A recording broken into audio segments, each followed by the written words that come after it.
따뜻한 감성, 차가운 이성, 정확한 분석이 함께합니다. 뜨거움과 따뜻함이 함께하는 시간, 신율의 출발 새 아침. 신율의 출발 새 아침 3부 순서 시작합니다. 오늘도 비가 와서 그런지 더욱더 많은 분들 문자 참여해주고 계신데요. 오늘 문자 참여해주신 분들 몇 분 선정해서 열정을 되찾고 싶은 직장인 위한 책 티모스 실종 사건을 보내드립니다. 자, 신율의 출발 새 아침 3부 순서 시작합니다.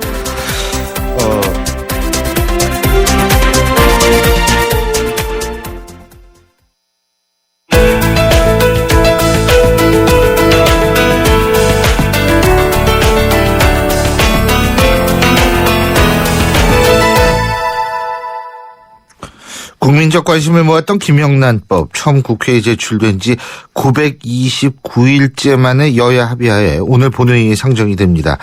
여야 지도부는 어젯밤 늦게까지 마라톤 협상을 한 끝에 쟁점 사항들에 대한 입장을 정리하고 법사위를 거쳐서 오늘 본회의에 상정하기로 했는데요.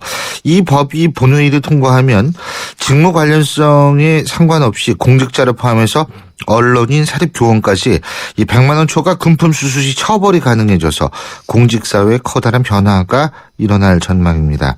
하지만 위헌 논란이 사실 존재하는 것도 사실이기 때문에요. 이런 부분에 대해서 어떤 입장인지 시민단체 입장 들어보겠습니다. 박근용 참여연대 협동사무처장 연결합니다.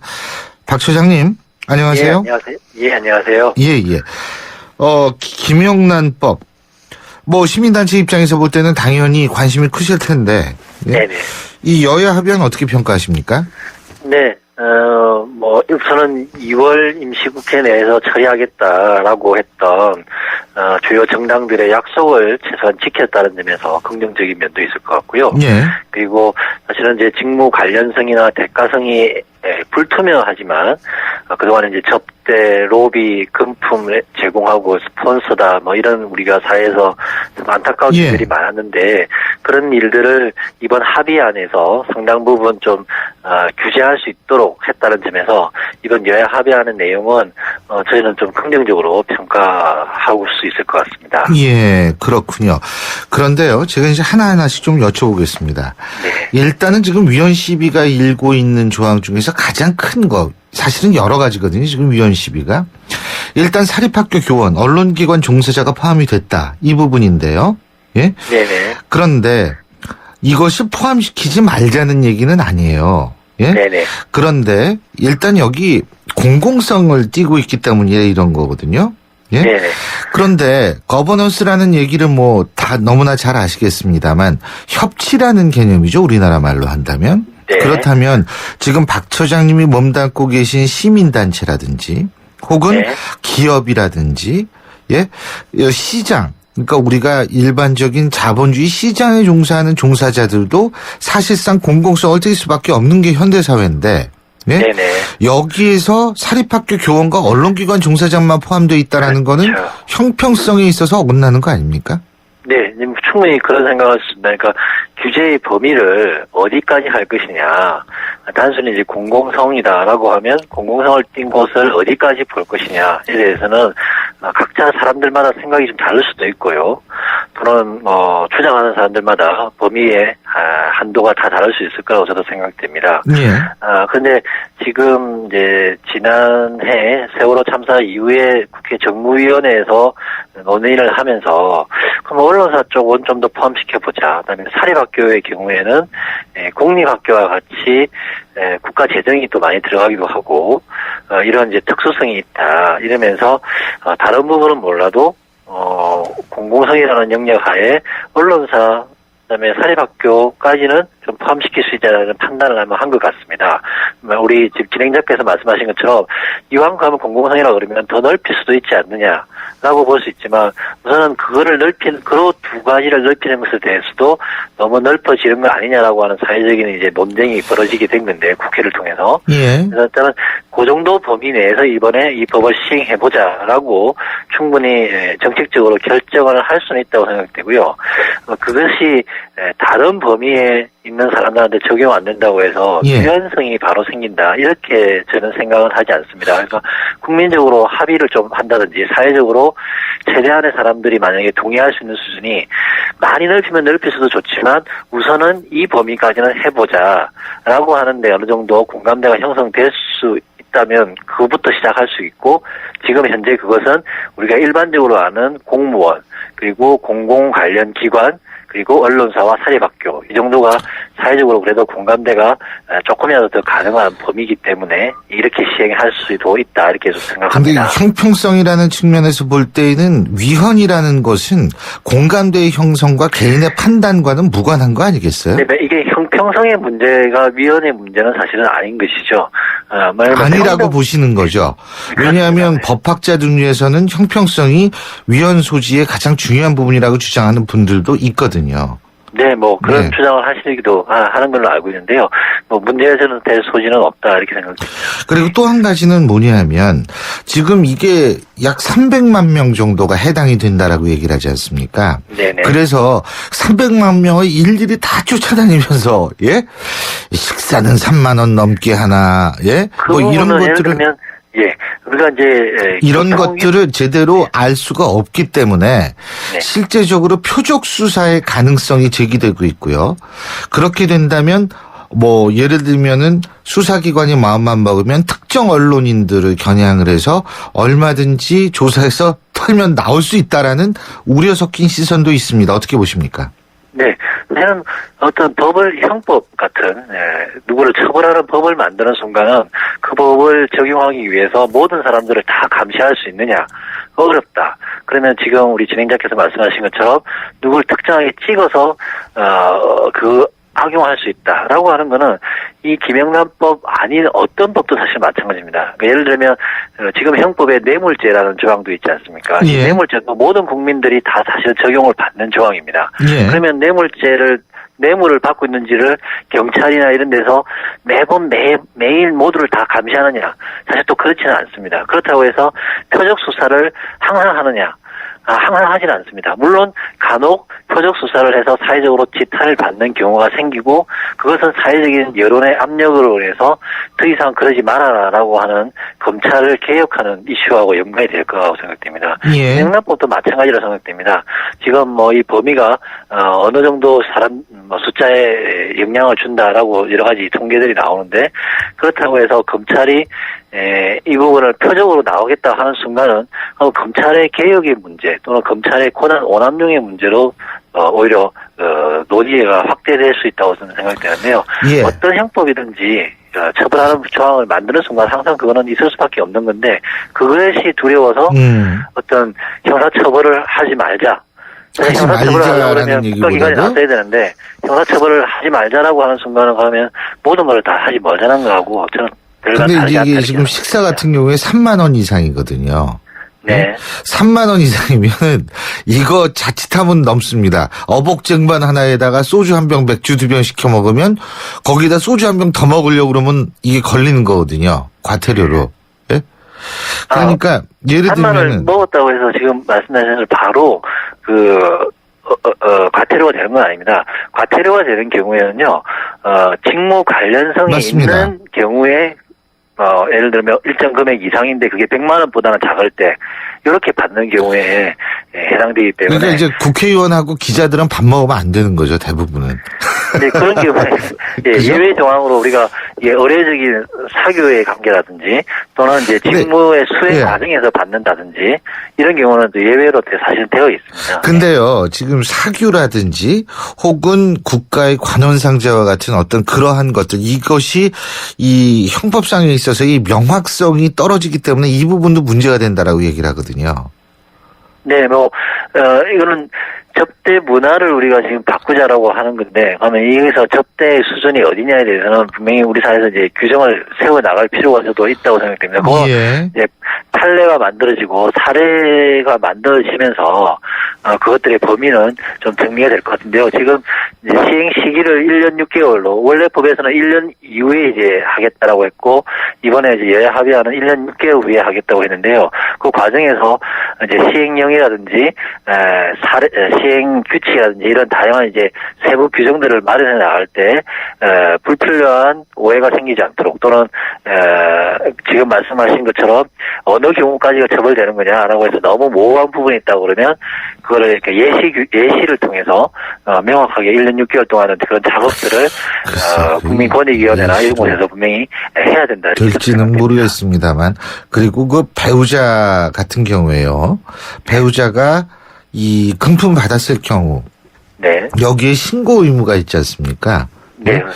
이 부분 물론 이론적으로는 신고를 해야겠습니다만 이것이 가족 파괴로 이어진다는 비판도 있어요. 어떻게 보십니까? 글쎄요. 그거는 이렇게 신고라고 하는 것이요. 그래서 만약에 저의 경우에 만약에 제가 공직자인데 제 부인을 처벌해달라. 이렇게 신고하는 것이 아닙니다. 그럼 뭐예요? 예를 들면 제 부인에게 공직자가 처벌받습니다. 예, 어쨌든. 예, 그렇죠. 예. 공직자가 처벌받게 되는 건데요. 신고를 하지 않으면 제 와이프에게 어떤 나쁜 의도를 가진 사람이 돈을 1,000만 원을 입금을 해가지고 보내왔다. 예.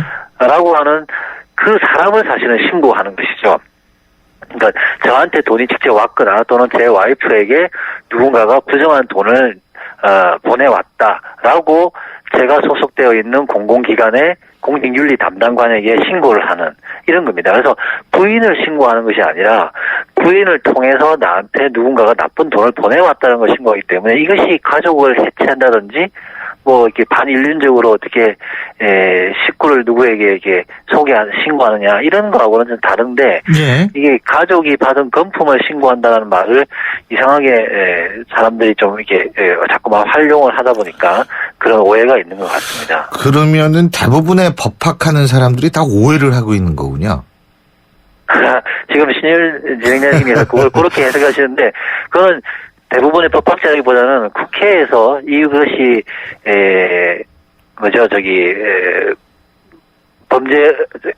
국회의원들이 이 조항을 줄이겠다라고 하면서 했던 그런 표현들이기 때문에 그래서 국회의원들이 그러면 이거는 자기 가족을 통해서 들어오는 경우에 그걸 알리라고 하는 것에 대해서 그 사실과 다르게 이걸 오해를 하고 저는 말했다 이렇게 생각합니다. 실제로 그 내용을 보시면 알겠지만 가족을 신고한다는 말의 의미는 가족을 통해서 누군가가 나에게 나쁜 돈을 보내왔다.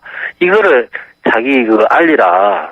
자기가 속해 있는 공공기관의 기관장이나 공직윤리 담당관에게 알리라. 이런 거기 때문에 그 내용을 잘 보면 구분이 충분히 될 수 있지 않을까 싶습니다. 그렇군요. 그러니까 연좌제 금지 원칙의 위반 소지는 없다라고 보시는 거죠. 이거는 그렇죠? 연좌제하고 상관없습니다. 상관이 연좌제는 없다라는 말씀이시죠. 가족 그 자체가 무슨 나와 상관없는 무슨 범죄를 저질렀을 때 신고를 처벌하지 말자 이런 거지 않습니까? 근데 지금 김영란 법은 공직자인 나하고 관련되어서 누군가가 우리 가족 통해서 돈을 보냈다.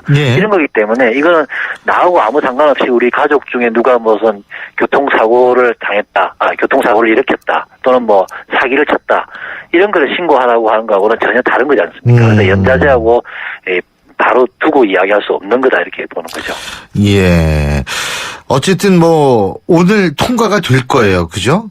그렇다면은 여기에서 통과가 된 이후에 나타날 수 있는 문제점 같은 것들은 뭐라고 보십니까?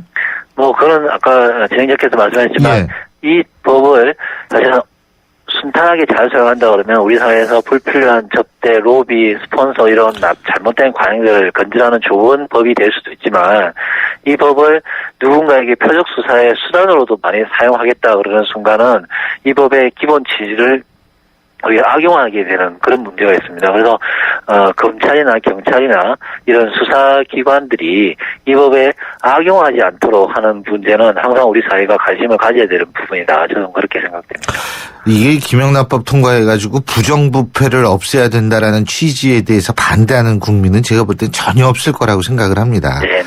단지 이제 사실 좀 이게 빠진 부분이 예를 들면 사립학교 교원들은 들어가는데 정작 사립학교 법인 이사장들은 빠져 있다. 그렇습니다. 네, 그게 빠졌습니다. 이런 부분 같은 경우라든지 그래서 사실 되도록이면 논란의 소지를 줄여야 되는데 국회의원들이 너무나 서두른다라는 지적도 있는 것 같거든요. 그래서 이제 네네. 사실 여쭤본 건데 어쨌든 시민단체 입장에서 볼 때에는 끝까지 이 부분에 대해서 좀 잘 좀 주시를 하시면서 악용될 소지를 줄여주셨으면 좋겠습니다. 네, 그거는 검찰이나 경찰의 이제 권한 남용이라는 측면하고 직결되는 문제이기 때문에 예. 항상 우리가 같이 저희 또한 그런 권한이 남용되지는 않도록 노력을 하도록 하겠습니다. 예, 오늘 말씀 잘 들었습니다. 고맙습니다. 예, 고맙습니다. 예, 지금까지 참여연대 박근용 협동사무처장이었습니다.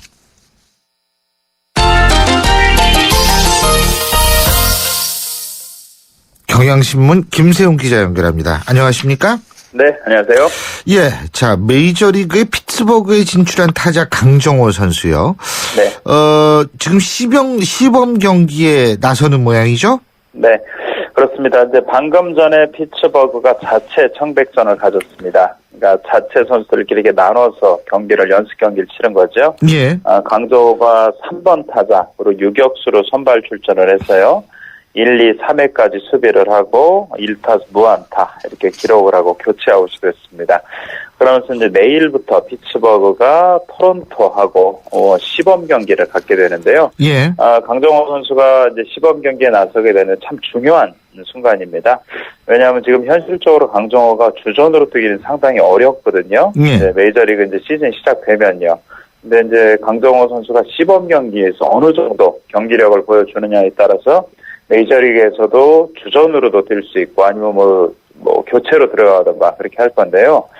일단 포지션은 유격수가 유력합니다. 예. 2루수나 3루수나 1루수 같은 경우 선수들이 워낙 좋은 선수들이 있고 한데 유격수 조디 머서는 수비는 좋은데 타격이 조금 약한 편이에요. 예. 네, 강정호가 방망이가 워낙 뜨겁고 좋으니까 수비를 어느 정도 조디 머서 수준하고 가능한 좀 접근을 하고 방망이에서 화끈하게 뭔가 좀 장타력을 보여준다고 하면 메이저리그 개막전부터 뛸 가능성도 배제할 수는 없습니다.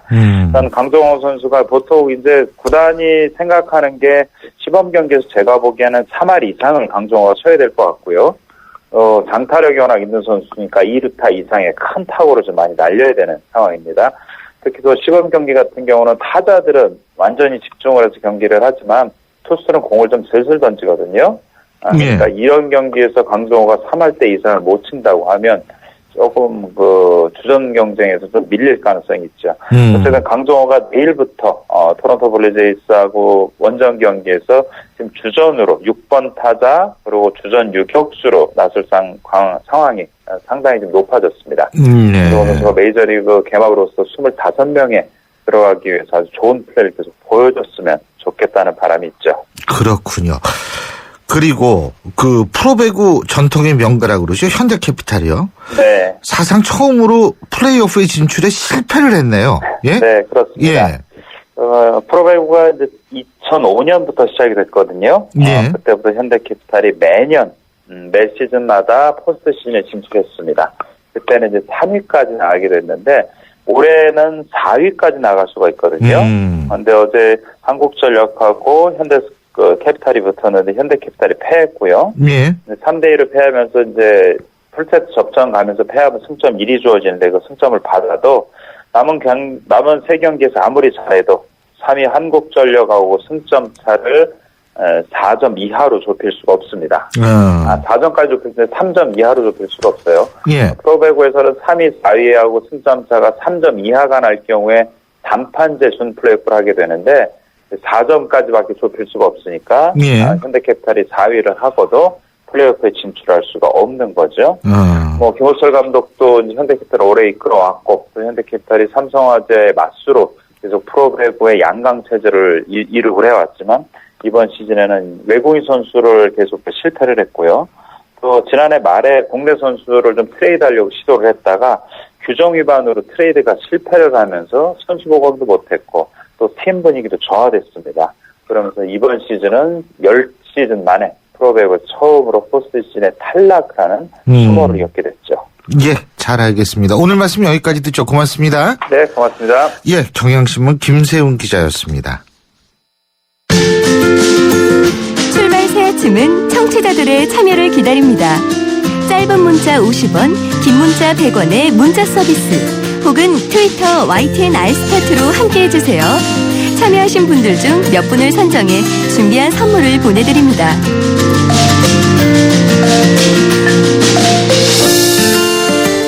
중국 최대의 정치 행사죠. 이 양회가 내일 개막돼서 보름간의 일정에 돌입한다고 합니다.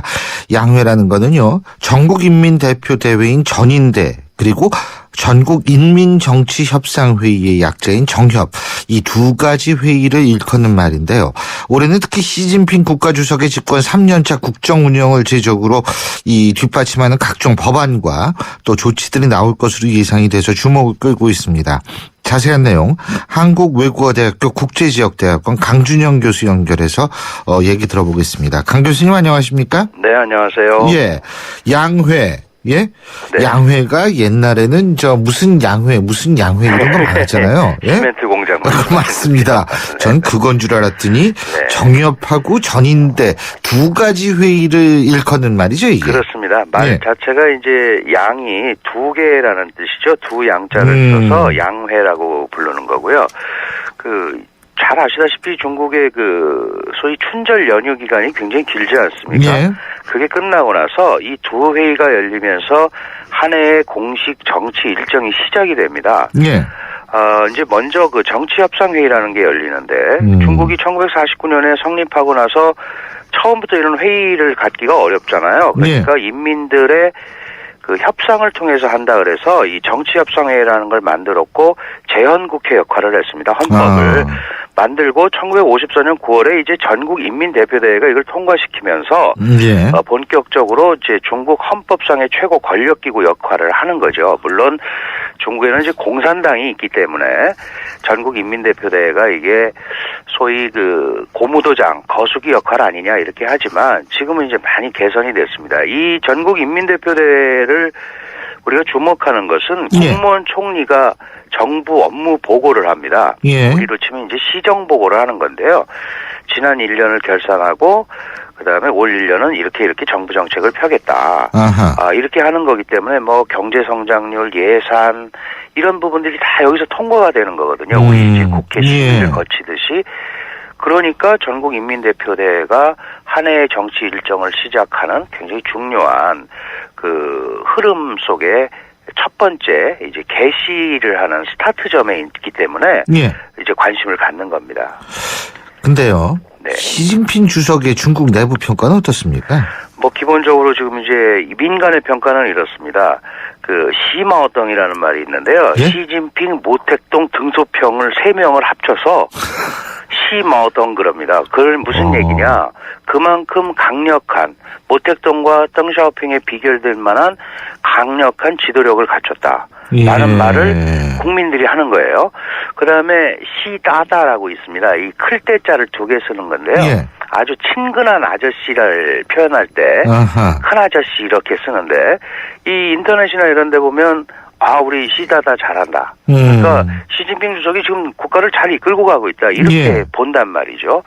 우선 가장 대표적인 게 부정부패 적결을 계속 지속적으로 그리고 과거에 엄두도 못 냈던 사람들을 지금 사정 대상에 넣고 재판을 진행하고 이렇게 한단 말이죠.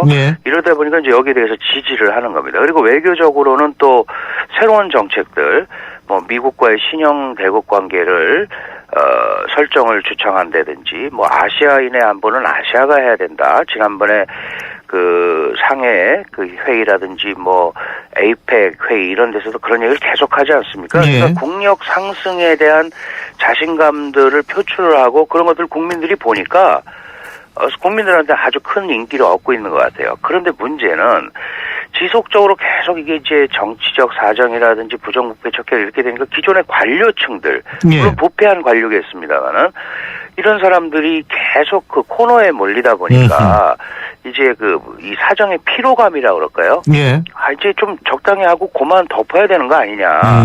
이렇게 계속 파면 이게 힘이 너무 빠지지 않느냐 이런 평가도 나오고 있는 그런 양면적인 모습을 좀 보이고 있습니다. 예.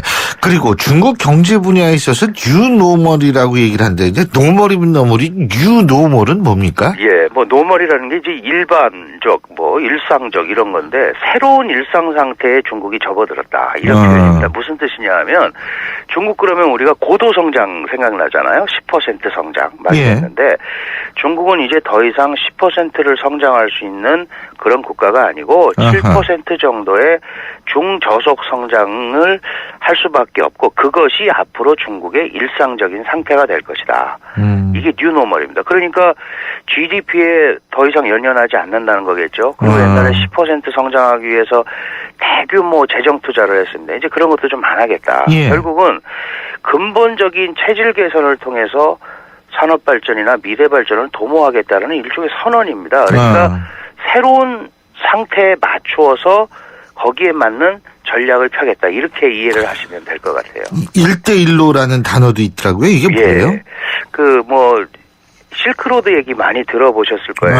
옛날부터. 예. 이게 이제 실크로드 경제지대라는 그 대자, 무슨 뭐 아열대 할 때 그 대자를 쓰는 겁니다. 그러니까 실크로드 경제지대와 해상 실크로드 그 길로자 이렇게 합쳐서 하나의 길, 하나의 지대 이런 뜻으로 1대1로 이렇게 얘기를 하는 거예요. 그러니까 육로를 통해서 중앙아시아를 진출하는 게 이제 이 실크로드 경제지대고요. 해로를 통해서 동남아시아, 더 멀게는 아프리카까지 진출하는 게 해상 실크로드입니다. 그러니까 각국의 이걸 통해서 도로, 뭐 철도 건설 그런 거 있죠. 교량 건설, 인프라 건설에 이제 중국 기업이 참여하고 또 이런 지역들이 요새 미국이 좀 힘이 빠져서 미국의 힘의 공백이 좀 생기지 않습니까? 근데 이런 정치적으로는 또 미국의 공백을 좀 메우려는 이런 양면 전술을 가지고 있는 그런 그 일종의 정책이라 이렇게 보시면 될 것 같습니다.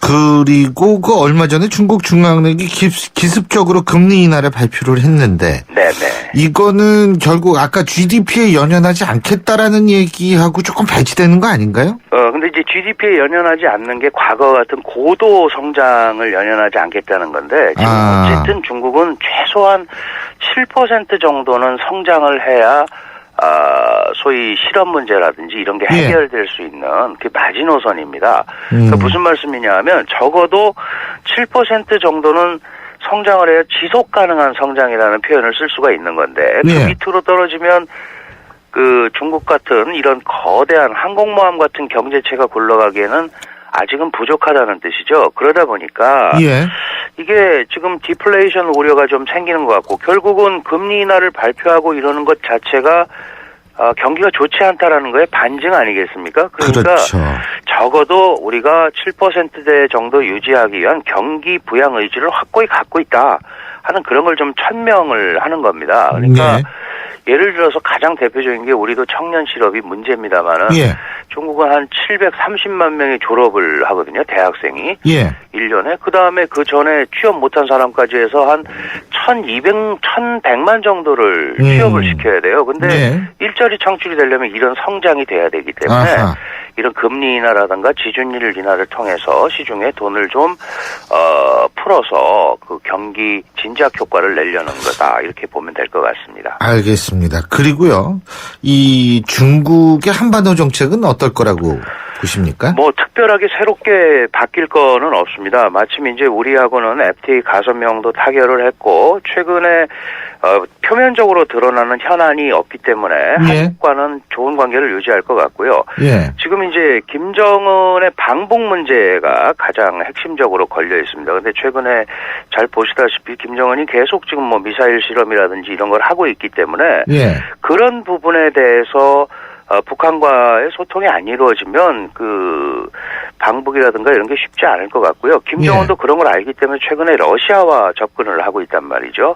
그래서 특별하게 그 새로운 상황이 발생하지 않는 한 한반도 양쪽의 기존의 정책을 중국은 그대로 펼칠 수밖에 없는 상황이 아닌가 이렇게 보고 싶습니다. 예, 잘 알겠습니다. 오늘 말씀 여기까지 듣겠습니다. 고맙습니다. 네, 감사합니다. 지금까지 한국외국어대학교 강준영 교수였습니다.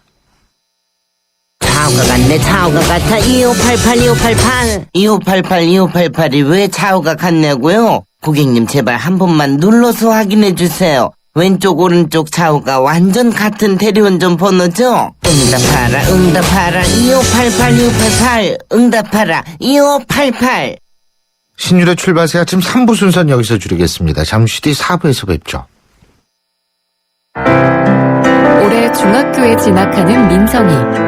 중국인 엄마를 둔 이른바 다문화 가정 어린입니다. 한때는 한글이 서툴러 친구들과 어울리기가 힘들었지만 이제는 의젓한 중학생이 될 날을 기다리고 있습니다. 하지만 민석이네 형편으로는 새 교복을 사 입는다는 게 큰 부담입니다. 여러분의 정성으로 교복을 선물하시면 어떨까요?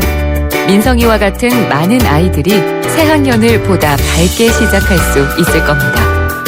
2015 YTN 라디오 연중 캠페인 함께 들어요 대한민국 기아대책과 함께합니다.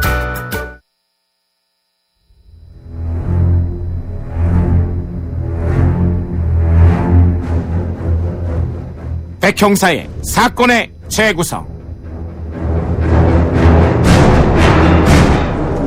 예, 오늘도 우리 일상, 우리의 주위에서 일어날 수 있는 사건, 사고 소식 알아보겠습니다. 오늘도 백기종 전 수서경찰서 강력팀장 나와 계십니다. 어서 오십시오. 네, 안녕하십니까. 예, 오늘 먼저 그 허브의 마약 얘기 잠깐 해봐야 될 것 같은데요. 이게 네. 뭐예요? 예, 이게 허브 마약이 예. 이게 사실 우리나라에서는 이 허브 마약이 임시 마약으로 지정된 게 바로 얼마 안 됐습니다. 2014년도에 지정이 됐는데요. 이 허브 마약이 일본에서 굉장히 성행을 했죠. 심지어 자판기에서도 판매가 되고 그다음에 마약이라고 지정이 되기 전에 굉장히 유통이 됐는데 이 케이스가 일본에서 왜 마약으로 지정이 됐냐면은 바로 이 허브 마약에 중독이 된 사람이 차량을 운전하다가 교통사고를 내기도 하고 그다음에 도로변을 걷다가 갑자기 차도로 뛰어들어서 또 차량과 부딪히는 이런 형태가 계속 반복이 되면서 예. 뭐 사망자가 생기고 막 370건 정도의 이런 그 후송 사태가 일어나면서 이게 도대체 뭔가. 그래서 일본 경시청에서 수사를 해서 결국 이게 마약이구나 해가지고 밝혀졌는데 이게 이제 우리나라의 작년도에 들어오기 시작을 했죠.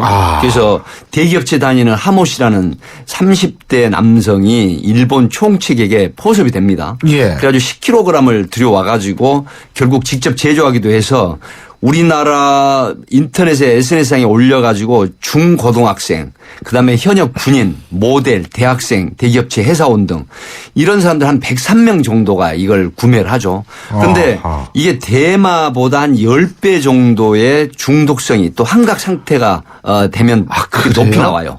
그래서 이 맛을 들이면 끊을 수 없는 정도로 이 중독성이 있는 건데 결국은 이 서울에 있는 마약 수사대 그 서울강역수사대에 있는 마약팀에서 수사를 했는데 심지어 중학생이 학교를 결석을 하고 와가지고 이 마약을 구하는 이런 형태로까지 발전이 돼서 지금 우리나라도 이게 완전히 허브 마약에 지금 노출이 되는 게 아니냐.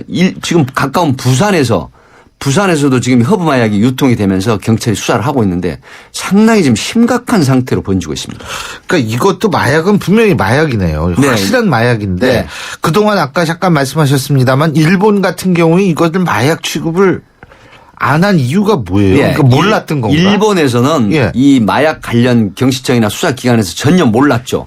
근데 이게 이 허브 마약이라고 하는 이유는 허브라는 잎이나 이 건초에다가 이걸 그 마약 성분을 뿌려가지고 그다음에 이 담배, 봉투 담배처럼 예. 말아서 피우는 그런 형태이기 때문에 일본에서 쉽게 이걸 그 마약 전담이나 수사 파트에서 이걸 눈치를 못 챘던 것 같아요. 그런데 이제 중독이 상당히 진행이 되면서 이 마약 중독자 운전을 하면서 대형 교통사고를 내거나 도로를 보행하는 사람이 갑자기 차도로 뛰어들어서 사망하거나 이런 형태가 돼서 그래서 수사가 시작이 돼서 결국 허브 마약이라는 걸 밝혀졌는데 그래서 상당히 심각한 상태로 번졌다 이래가지고 단속을 심하게 하고 있는데 이게 결국 우리나라의 대기업체 다니는 하모 씨가 포섭이 돼서 우리나라에도 결국 들어오게 돼가지고. 그러니까 결국 이게 일본에서 들어온 거 아니에요? 그렇습니다. 일본에서 들어오게 된 것이죠. 아, 그렇군요. 야, 근데 이거를 그러니까 꼭 중고등학생이 이걸 어떻게 샀는지 모르겠네요. 이제 SNS 상에 이 마약 판매하는 사람들이 예. 이걸 보통 3g에 15에서 20만 원씩을 주고 팔았습니다. 예. 그래놓고 3개를 사면 하나를 더 덤으로 주는. 그러니까 이 이유가 뭐냐면 이 허브 마약을 구매자들을 많이 확산시키게 한 방법이었죠. 또 중독성이 강하니까 이 젊은 학생들이나 또 모델, 현역 군인, 그다음에 주부 대학생, 대기업체 다니는 뭐 회사원 포함해서 이런 사람들이 결국은 안일한 상태에서 이걸 흡입을 하다가 중독이 쉽게 돼버립니다. 왜냐하면 중독성이 굉장히 높기 때문에. 그래서 마약은 한번 중독이 되면 다시 회복 불능 상태가 거의 한 80에서 70% 이상 되기 때문에 마약 중독이 되면 이게 평생 후회하는 그런 상황이고 뇌 기능이라든가 장기를 손상시키는 결국은 과다 마약 중독이 제가 현직에 있을 때 계단에 쓰러져 가지고 신고가 돼서 형사기동대하고 출동을 해보니까 거의 죽어가는 상태였어요. 그래서 나중에 병원에 옮겨서 결국 사망을 했죠. 그래서 가족들 찾아가지고 불러서 이제 부검을 했는데 결국은 이 굉장히 마약 중독이 돼서 쇼크를 한 겁니다. 이게요. 저는 그 기분 안 좋을 때 술 마시는 분들 있죠. 그것도 안 좋은 거거든요. 이게 기분 안 좋을 때일수록 현실을 직시해야 되는 그렇습니다. 건데 이 마약도 지금 현실을 탈피하려고 하는 거 아니에요. 그게 정답이 나오는 게 아니거든요. 정답이 물론 세상에는 없을 수도 있겠지만 하지만 그걸 헤쳐나가려면 현실을 어느 정도 판단을 해야 될 텐데 이거 아주 안 좋은 거죠. 의존을 하는 것이죠. 약물이나 그렇죠. 마약에. 진짜 이거 큰일입니다. 그리고요. 다음 얘기인데 전 이거 이렇게 될 줄 알았어요.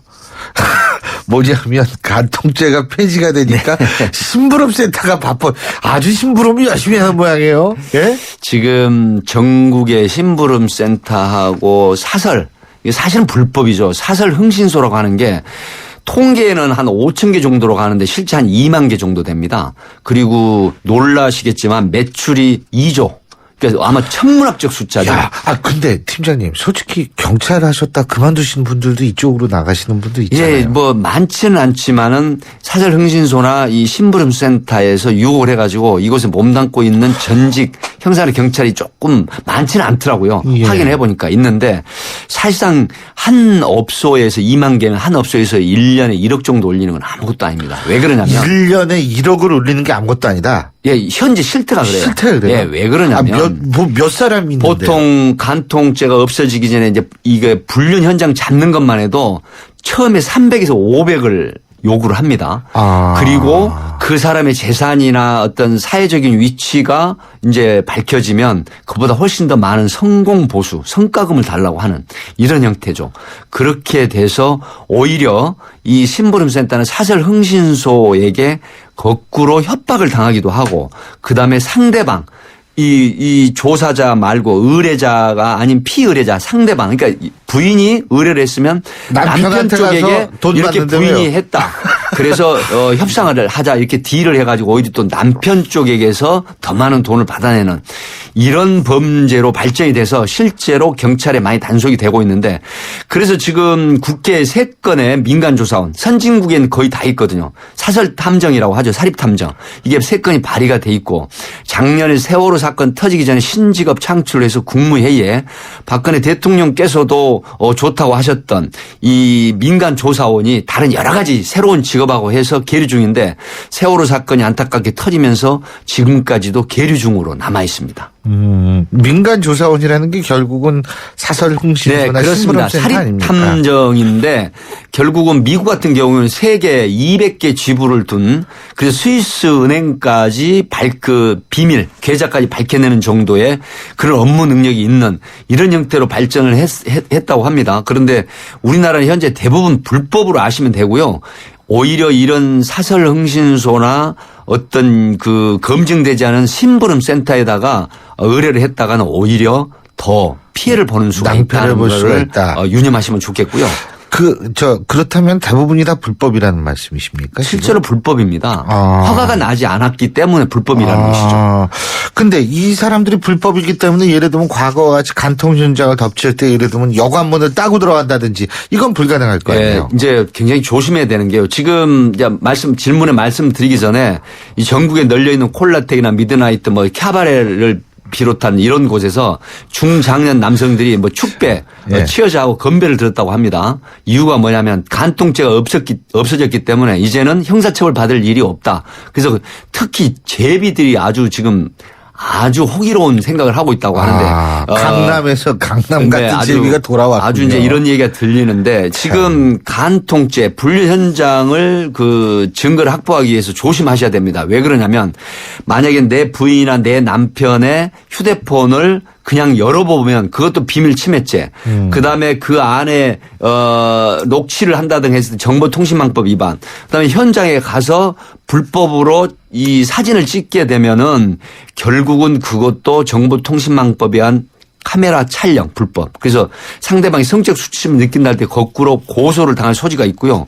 이제 뭐 예를 들어 가지고 미행을 하는 것까지는 상대방이 인지를 못하니까 좋은데 지금은 징벌적 배상 제도가 늘어날 거로 예상을 하기 때문에 사진을 찍거나 아니면은 합의를 해서 쉽게 말하면 이 통신 그 내역서를 뽑아가지고 사실조사에 의해서 할 수가 있거든요. 예. 만약에 이혼 소송을 제기하거나 민법에서 사실조회가 가능하기 때문에 이런 합법적인 틀에서 조사를 하게 되면 이혼 소송도 유리하게 할 수 있고 그다음에 징벌적 배상액도 높이 이자료라든가 손해배상액을 받아낼 수 있다 하기 때문에 오히려 그런 걸 체증하기 위해서 내가 오히려 폭행이나 협박죄 피의자가 되거나 여러 가지 형태의 그런 그 주거침입이나 건조물 침입죄 처벌받는 이런 형태의 오히려 피의자가 돼서는 안 되겠다 하는 생각을 들어서 말씀드리는 겁니다. 더군다나 불법적으로 취득한 증거는 증거로서의 효력이 없지 않습니까? 네, 그렇습니다. 형사사건에 있어서 이제 특히 민법도 해당이 되지만 형사사건에 있어서는 더욱 그렇고요. 그래서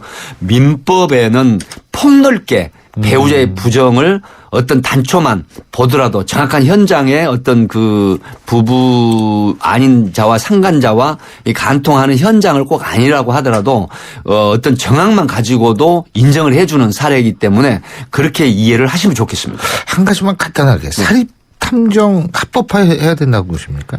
예, 그 선진국에서 모두 다 지금 이렇게 하고 있거든요. 예. 그래서 많은 경찰력 낭비나 또 내가 수사기관에 소를 제기하지 않아도 내 명예를 지키면서 비밀 유지하면서 할 수 있는 게 바로 사립탐정, 민간조사원이라는 것이죠.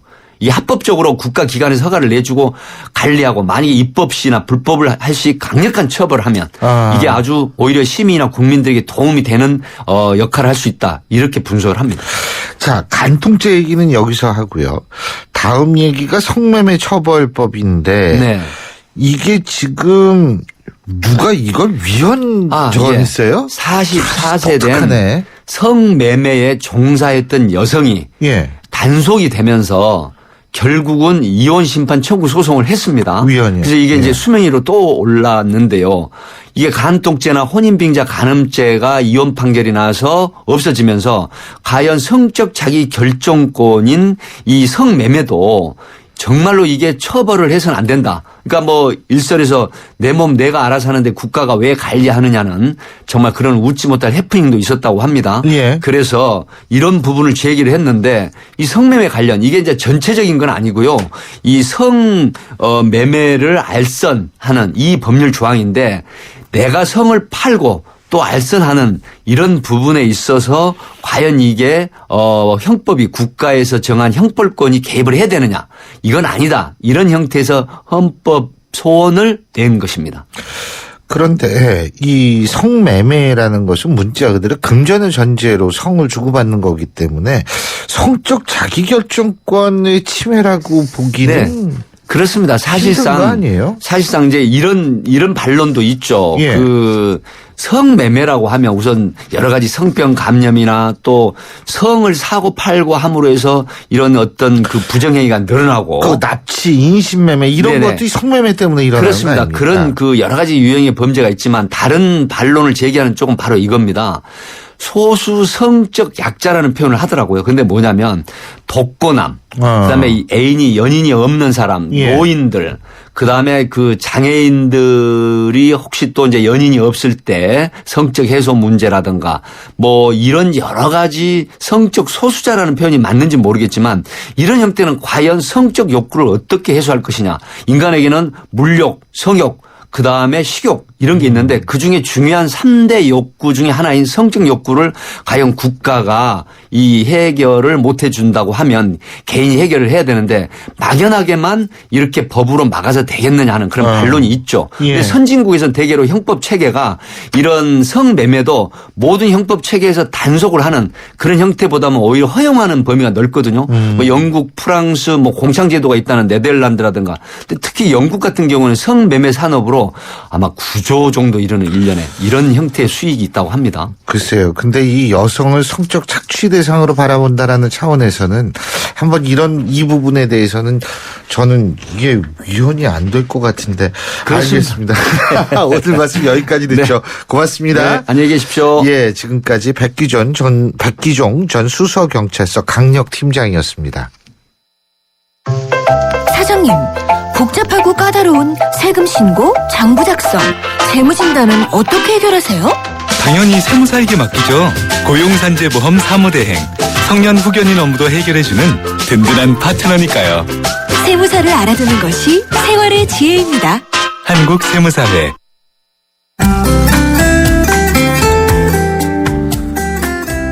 예, 아직도 창밖에는 이게 비가 아니라 제가 볼 때에는 진눈깨비인 것 같거든요. 눈과 섞인. 그런데 오늘 날씨 상당히 구실 것 같습니다. 이런 때일수록 여러분 안전운전 하시고요. 자, 신유의 출발 새 아침. 오늘 저희가 준비한 순서는 여기까지입니다. 여러분들 오늘 안전운전도 중요하시지만 또 아까도 말씀드렸지만은 김영란법 이 부분이 통과가 되는데 앞으로 이 법이 1년 6개월 후에 물론 적용이 됩니다만 시효가 발효가 됩니다만 과연 어떻게 될까 하는 것도 한 번쯤 생각해 보시는 하루가 됐으면 좋겠습니다. 부정부패 없어져야 합니다. 특히 우리나라와 같이 유교적 문화가 강한 데에선 가족 중심의 부정부패가 일어나기 쉬운데요. 이것 그리고 과잉 규제 과연 여기에서의 묘안이 어떤 것인지 한번 생각을 해보는 그런 하루가 되시기 바라겠습니다. 전 내일 오전 7시 15분에 여러분 다시 찾아뵙죠. 지금까지 신유리였습니다. 고맙습니다.